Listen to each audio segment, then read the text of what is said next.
I don't really care what anybody else thinks about it. I love What a it. great way to be.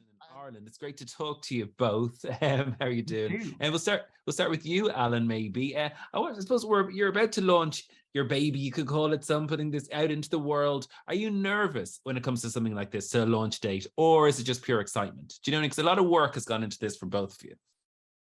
I think if I feel weirdly not nervous, just excited to share the show. I think the most important audience for me was Neil Gaiman.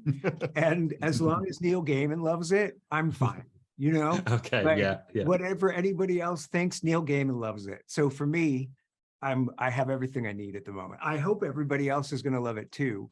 But Yes. I think we're both, I don't want to speak for you, but I think we both love it, and we worked so hard on it, and we're so excited to share these performances and these stories and the sets and the costumes and the VFX. It's just a feast. And I'm not nervous because I don't really care what anybody else thinks about it. I love it. What a great way to be. And I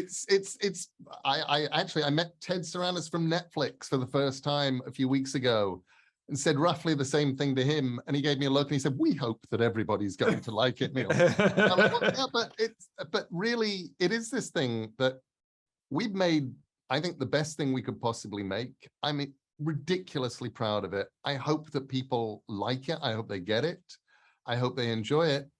But I don't look at it going, well, if they don't, then we should have done something different. I go, okay, well, then it wouldn't have worked. But we made the thing that we loved, and it's Sandman. And the idea that somebody would actually let us take the Sandman of the comics and put that thing on the screen and build it and make television about it, and that we get these astonishing performances and we get this amazing world to actually happen. I think it's more or less, the odds are so far against it that it might as well have been impossible. And yet we've done it, and they let us do it. And I'm so happy. Oh, brilliant. And Alan, I mean, this apparently changed hands a lot of times. So do you think this ended up in the right place on Netflix, where everybody's just going to be able to binge till their heart's content overnight?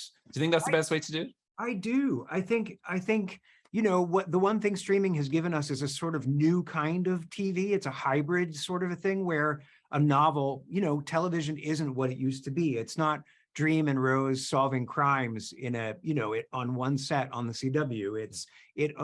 Streaming allows us to tell the entire story in our own time and go all over the world to do it, you know, virtually and not so virtually. So I don't think you could have told the Sandman as the Sandman in any other form except as a streaming series, hopefully for many seasons to come.